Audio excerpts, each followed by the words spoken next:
Habatus Renungan Harian Anak. Halo adik-adik semua, salam Habatus. Hidupku bagi Kristus. Kiranya kita semua tetap semangat, tetap rajin, tetap setia mengiring Tuhan, dan tetap rajin berdoa dan membaca Alkitab. Ya adik-adik, sebelum kita akan sama-sama membaca sebagian dari firman Tuhan pada saat ini, kita memohon pimpinan Tuhan supaya kita dimampukan Tuhan untuk bisa mengerti apa yang menjadi maksud Tuhan, yang Tuhan mau kita lakukan supaya kita semakin setia mengiring Tuhan. Ya adik-adik, kita berdoa terlebih dahulu. Tuhan Allah Bapa kami yang bertahta dalam kerajaan surga, yang kami sembah di dalam nama Tuhan Yesus Kristus. Terima kasih ya Tuhan atas kesempatan ini. Tuhan, sebentar kami akan membaca sebagian dari firman-Mu. Kiranya Tuhan saja yang menolong kami, memampukan kami, memberi pengertian, dan supaya kami bisa mengerti firman-Mu dan juga melakukan perintah Tuhan dengan taat dan setia. Terima kasih ya Tuhan, hanya di dalam nama Tuhan Yesus Kristus kami ucap syukur dan berdoa. Amin.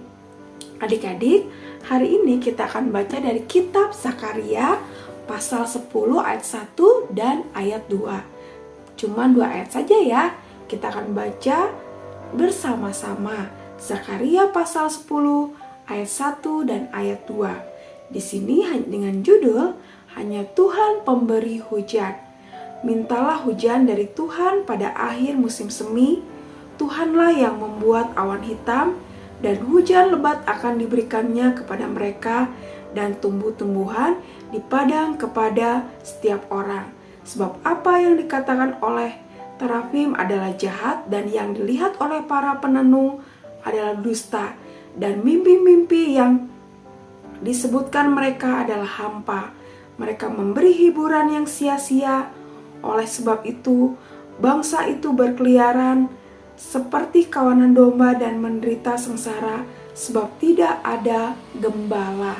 Nah, adik-adik, di sini dikatakan bahwa hanya Tuhan pemberi hujan, hanya Tuhan yang mampu memberikan pertolongan. Tetapi apa yang dilakukan oleh bangsa Israel, mereka malah mencari para penenung terapim, yaitu orang-orang yang dianggap mampu atau seperti dukun, peramal, atau orang-orang pintar.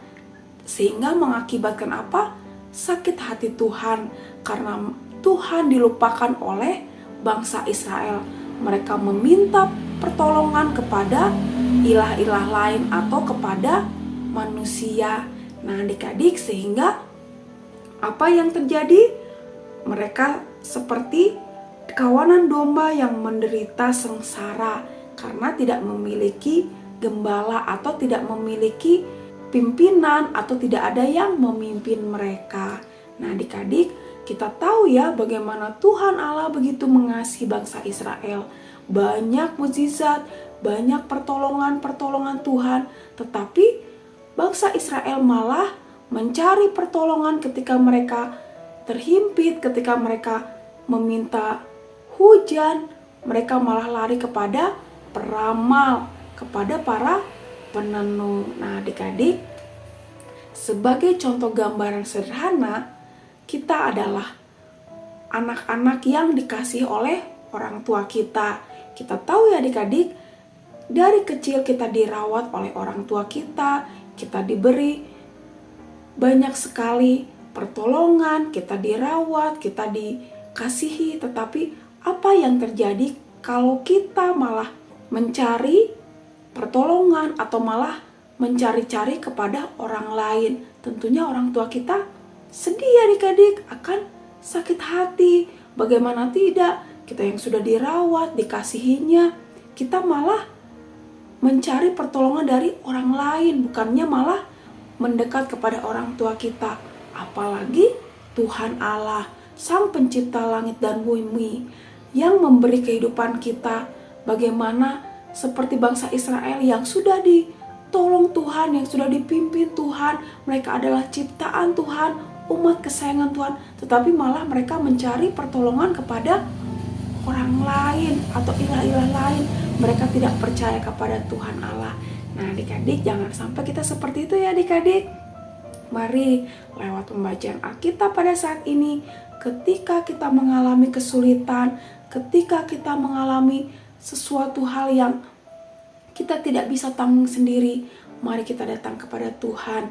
Jangan malah mencari pertolongan kepada manusia, kita mengandalkan orang, kita mengandalkan manusia. Boleh ya adik-adik kita minta tolong kepada orang lain, kepada orang tua atau kepada teman, tetapi jangan menjadikan itu sebagai yang utama, karena yang utama, yang terutama pertolongan kita adalah dari Tuhan. Mari kita datang kepada Tuhan, kita berdoa, kita memohon pimpinan Tuhan supaya kita diberi jalan keluar. Mari kita mengandalkan Tuhan dalam setiap aspek kehidupan kita. Seperti kita menghormati orang tua, mari kita lebih lagi menghormati Tuhan Allah, Sang pemberi kehidupan kita, yang menciptakan kita, yang mengasihi kita dengan begitu luar biasa, sehingga Tuhan rela menyerahkan anaknya yang tunggal, Tuhan Yesus Kristus, mati di kayu salib untuk menebus dosa-dosa kita. Kita orang-orang yang berdosa, kita orang-orang yang banyak melakukan pelanggaran, tetapi dibenarkan Tuhan, dan supaya kita memperoleh keselamatan. Mari adik-adik, jangan sampai kita melupakan kebaikan-kebaikan Tuhan, melupakan pertolongan Tuhan, tetapi kita menjadikan Tuhan sebagai yang utama dan yang terutama dalam kehidupan kita. Amin. Mari kita berdoa. Tuhan, terima kasih atas firman-Mu pada saat ini, mengingatkan kami bahwa pertolongan kami hanya ada pada Tuhan. Ajar kami Tuhan dan mampukan kami mengandalkan Tuhan dalam segala kehidupan kami. Kami tidak mau Tuhan menjadi seperti bangsa Israel yang melupakan Engkau, malah mencari pertolongan kepada ilah-ilah lain. Tuhan, ampuni kami yang mungkin kami masih suka menggerutu, masih suka mengandalkan kekuatan kami, atau kami malah mengandalkan orang lain, melupakan Tuhan. Ampuni kami ya Tuhan, dan lewat pembacaan Alkitab pada saat ini mengingatkan kami untuk lebih lagi mengandalkan Engkau dalam segala kehidupan kami. Terima kasih ya Tuhan, hanya di dalam nama Tuhan Yesus Kristus kami mengucap syukur dan berdoa. Amin.